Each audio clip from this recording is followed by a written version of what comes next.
ತಾಲೂಕಿನ ತೆಂಗಳಿ ಗ್ರಾಮದಲ್ಲಿ ಹಿಂದೂ ಸಮ್ಮೇಳನ ಆಯೋಜನಾ ಸಮಿತಿ ವತಿಯಿಂದ ಹಿಂದೂ ಜಾಗೃತಿ ಸಮಾವೇಶ ಅತಿ ವಿಜೃಂಭಣೆಯಿಂದ ಕಾರ್ಯಕ್ರಮ ಆಯೋಜನೆ ಮಾಡಲಾಗಿತ್ತು. ಈ ಕಾರ್ಯಕ್ರಮದ ಶೋಭಾಯಾತ್ರೆ ಭಾರತಾಂಬೆಯ ಭಾವಚಿತ್ರ ಮೆರವಣಿಗೆಯ ಡೊಳ್ಳು ಬಾಜಾ ಭಜಂತ್ರಿ ಮೂಲಕ ಸಂಗೊಳ್ಳಿ ರಾಯಣ್ಣ ವೃತ್ತದಿಂದ ಬಜಾರ ಬಸವೇಶ್ವರ, ಗಂಗಾನಗರ ಬಸವೇಶ್ವರ ಚೌಕ್, ಮಲ್ಕೇರಿ, ಆಂಜನೇಯ ಮಾರ್ಗವಾಗಿ ಪಂಚಲಿಂಗೇಶ್ವರ ದೇವಸ್ಥಾನ ತಲುಪಿತ್ತು.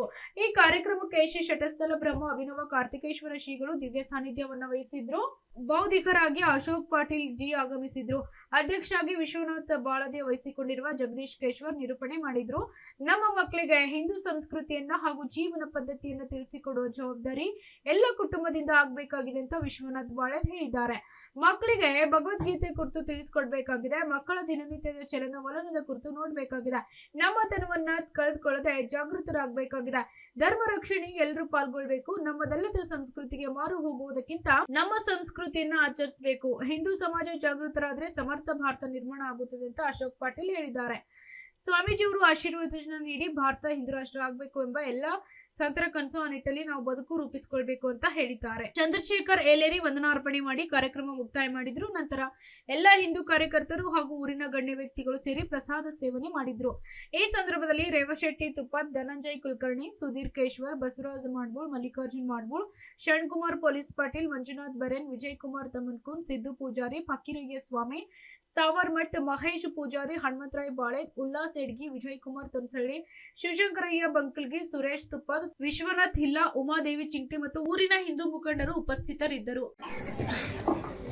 ತೆಂಗಳಿಯ ಆರಾಧ್ಯ ದೈವ ಸಂತ ಪುರುಷರಾದಂತಹ ಶ್ರೀ ಶಟಸ್ಥಳ ಬ್ರಹ್ಮಿ ಕಾರ್ತಿಕೇಶ್ವರ ಶಿವಾಚಾರ್ಯರ ಪಾದಕಮಲಕ್ಕೆ ಸಾಕ್ಷಾತ್ ಪ್ರಣಾಮಗಳು. ಮತ್ತು ತೆಂಗಳಿಯ ಈ ಹಿಂದೂ ಎಲ್ಲ ಸಮಾಜದ ಹಿರಿಯರೇ, ತಾಯಂದಿರೇ, ತಮ್ಮೆಲ್ಲರ ಪಾದಕ್ಕೆ ಅನಂತ ನಮನಗಳು.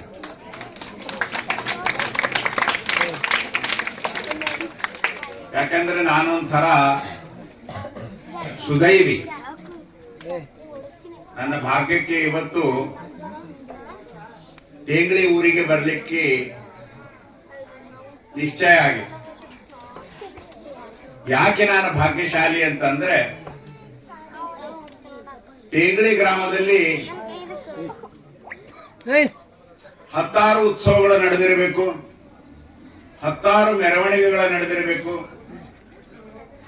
10 ಮದುವೆ ಮೆರವಣಿಗೆ ನಡೆದಿರಬೇಕು. ರಾಜಕೀಯ ನಾಯಕರು ಯಾರೋ ಬಂದಾಗ ಅಥವಾ ಗೆದ್ದಾಗ ಮೆರವಣಿಗೆಗಳು ನಡೆದಿರಬೇಕು. ಆದರೆ ಇವತ್ತು ಇಡೀ ತೆಂಗಳಿ ಗ್ರಾಮದ ಸುತ್ತಮುತ್ತಲಿನ ಎಲ್ಲ ಬಂಧುಗಳು ಭಾರತ ಮಾತೆಗೆ ಜೈಕಾರ ಅಂತ ಭಾರತ ಮಾತೆಯ ಮೆರವಣಿಗೆಯನ್ನು ಮಾಡಿದ್ರಲ್ಲ, ಅದರಲ್ಲಿ ನನಗೆ ಪಾಲ್ಗೊಳ್ಳಿಕ್ಕೆ ಸಿಕ್ಕಂತಹದ್ದು.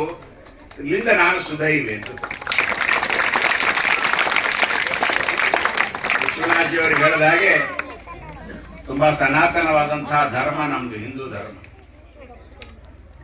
ಮನುಷ್ಯ ಬೆಳೀತಾ ಬೆಳೀತಾ ವೈಭವಕ್ಕೆ ಹೋದಾಗ ಎಷ್ಟು ಶ್ರೀಮಂತನಾಗ್ತಾನೆ, ಅಷ್ಟು ಮನೆಗಳು ಹೆಚ್ಚಾಗ್ತವೆ, ಅಷ್ಟು ವ್ಯವಸ್ಥೆಗಳು ಹೆಚ್ಚಾಗ್ತವೆ.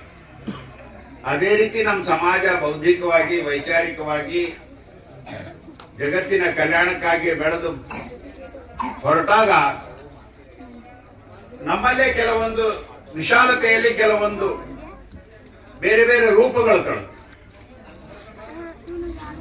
ನಮ್ಮ ಧರ್ಮದ ಮೇಲೆ ನಾವು ಆಘಾತಗಳನ್ನು ಎದುರಿಸಿದ್ದೀವಿ. ನಮ್ಮ ಮಂದಿರ ಮಠಗಳನ್ನು ನಷ್ಟಗೊಳಿಸಿಕೊಳ್ಳುವಂತ ನಾವು ರಾಜಕೀಯವಾಗಿ ಒಂದಲ್ಲ ಎರಡಲ್ಲ ಹೆಚ್ಚು ಕಡಿಮೆ 800-900 ವರ್ಷಗಳಷ್ಟು ರಾಜಕೀಯ ಅಧಿಕಾರದಿಂದ ನಾವು ದೂರ ಹೋದ್ವಿ.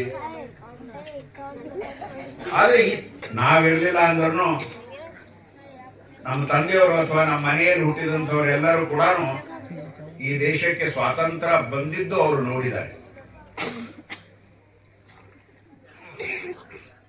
ಆಮೇಲೆ ಈ ದೇಶ ಪ್ರಜಾತಾಂತ್ರಿಕವಾಗಿ ಬೆಳೀತಾ ಇರೋದು ನೋಡಿದ್ದಾರೆ. ದುರಂತವಾಗಿ ಈ ದೇಶ 3 ತುಂಡಾದಂತಹದ್ದು ನೋಡಿದ್ದಾರೆ. ಈಗ ನಾವು ಒಂಥರದ ಭಾರತದ ಒಂದು ಸುವರ್ಣ ಯುಗದಲ್ಲಿ ಇದ್ದೀವಿ ಅಂತ ಅನಿಸ್ತದೆ. ಗುರು ಶಂಕರಾಚಾರ್ಯರು ವಿವೇಕ ಚೂಡಾಮಣಿಯ ಪ್ರಾರಂಭದಲ್ಲಿಯೇ ಹೇಳಿರ್ತಕ್ಕಂಥ ಒಂದು ಮಾತು, ಮನುಷ್ಯತ್ವಂ ಮಮೋಕ್ಷತ್ವಂ ದೈವಾನುಗತುಕೇತಂ ಅಂತ ಹೇಳಿದ ಒಂದು ಮಾತದ. ಇದು ಈ ಮಾತಿನ ಒಂದು ವಿರಳ ಅಂತರ, ಮನುಷ್ಯನಾಗಿ ಹುಟ್ಟುವುದೇ ವಿರಳ. ಮೊದಲ ಮನುಷ್ಯನಾಗಿ ಹುಟ್ಟುವುದೇ ವಿರಳ. ಮನುಷ್ಯತ್ವ ಆದ ಮೇಲೆ ಮಮೋಕ್ಷತ್ವಕ್ಕೆ ಅದರ ಕಡೆಗೆ ಬರುವುದು ಮನಸ್ಸು ಬಹಳ ವಿರಳ. ಅದಕ್ಕೆ ಮತ್ತೆ ಮನುಷ್ಯತ್ವಕ್ಕೆ ಬರಬೇಕಾದ್ರೆ ಮನಸ್ಸು ದೊಡ್ಡ ವಿರಳ ಅದಕ್ಕೆ ಬರ್ಲಿಕ್ಕೆ. ಇವೆಲ್ಲ ಬರಬೇಕಾದ್ರೆ ದೈವ ಅನುಗ್ರಹ ಇರಬೇಕಂತ ಹೇಳ್ತಾರೆ. ಇದು ಗುರು ಶುಕ್ರಾಚಾರ್ಯರು ವಿವೇಕ ಚೂಡಾಮಣಿಯಲ್ಲಿ ಹೇಳಿರ್ತಕ್ಕಂಥ ಮಾತಿದು. ಈ ಮಾತಿನಂತೆ ಹಿಂದೂ ಧರ್ಮ ಯಾವುದೇ ಒಂದು ಪುಸ್ತಕದ ಮೇಲೆ ನಿಂತಿರ್ತಕ್ಕಂಥ ಹಿಂದೂ ಧರ್ಮ ಅಲ್ಲ. ಈ ಹಿಂದೂ ಧರ್ಮದ ಪದ್ಧತಿಯ ಮೇಲೆ, ಆಚರಣೆಯ ಮೇಲೆ, ಅಭಿಕ್ಷಿಪ್ತ ಪರಂಪರೆಯ ಮೇಲೆ ನಿಂತಿರ್ತಕ್ಕಂಥದ್ದು ಒಂದು ಹಿಂದೂ ಧರ್ಮ. ಹಿಂದೂ ಧರ್ಮ ಒಂದು ಮಾತು ಈ ಒಂದು ಹಿಂದೂ ಅನ್ನುವ ಎರಡು ಅಕ್ಷರ ಕೇಳಿದ್ರೇನೆ ಎಲ್ಲರಿಗೂ ಒಂದು ಸಂತೋಷ ಉಲ್ಲಾಸವನ್ನು ಬರ್ತದ.